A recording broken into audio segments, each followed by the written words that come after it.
ಇನ್ನು ವಿಮಾನ ದುರಂತವನ್ನ ಕಣ್ಣಾರೆ ಕಂಡಿದ್ದಾರೆ ಅಲ್ಲಿನ ಸ್ಥಳೀಯ ನಿವಾಸಿಗಳು. ವಿಮಾನ ಪತನದ ಬಗ್ಗೆ ಮಾಹಿತಿ ಕೊಟ್ಟವರೇ ಸ್ಥಳೀಯರು. ಏರ್ಪೋರ್ಟ್ನಲ್ಲಿ ವಿಮಾನ ಇಳಿಯೋದಕ್ಕೆ ಯತ್ನಿಸ್ತಾ ಇತ್ತು, ಆದರೆ ಕಂಟ್ರೋಲ್ ಸಿಗಲಿಲ್ಲ. ನೋಡ್ತಲೇ ಪತನವಾಗ್ಬಿಡ್ತು. ಹತ್ತಿರ ಹೋಗಿ ನೋಡಿದ್ರೆ ಎಲ್ಲ ಸುಟ್ಟು ಕರಕಲಾಗ್ಬಿಟ್ಟಿತ್ತು.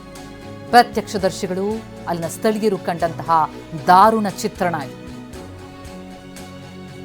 ನೋಡ್ತಿದ್ದಂತೆ ಎಲ್ಲವೂ ಕೂಡ ಸುಟ್ಟ ಭಸ್ಮ.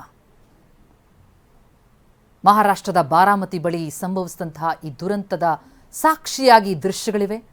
ಅಲ್ಲಿನ ಸ್ಥಳೀಯರ ಮೊಬೈಲ್ನಲ್ಲಿ ಸರಿಯಾದಂತಹ ವಿಜುವಲ್ಸ್ ಇದು. ವಿಮಾನ ಹೊತ್ತುರಿತಾ ಇದೆ, ದೇಹಗಳು ಭಸ್ಮ ಆಗಿದೆ.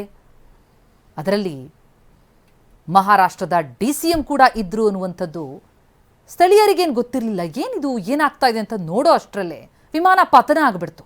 ಹತ್ತಿರ ಹೋಗಿ ನೋಡಿದ್ರೆ ಎಲ್ಲ ಸುಟ್ಟು ಭಸ್ಮ. ಇಬ್ಬರು ಪೈಲಟ್, ಓರ್ವ ಕ್ಯಾಬಿನ್ ಕ್ರೂ ಸಿಬ್ಬಂದಿ, ಜೊತೆಗೆ ಮಹಾ DCM ಅಜಿತ್ ಪವಾರ್.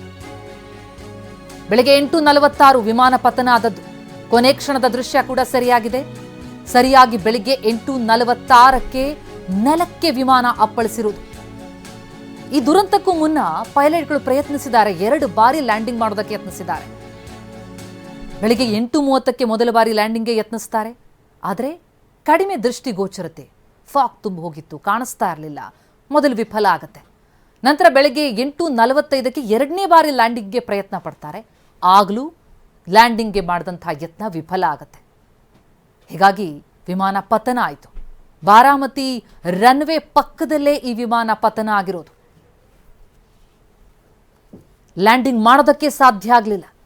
ಹವಾಮಾನವೇ ತೊಡಕಾಯ್ತಾ, ತಾಂತ್ರಿಕ ದೋಷ ಕಾಣಿಸ್ಕೊಳ್ತಾ, ಎಲ್ಲದರ ಬಗ್ಗೆ ತನಿಖೆಯಾಗಬೇಕಿದೆ. ಆದರೆ 5 ಜೀವ ಬಲಿಯಾಗಿದೆ.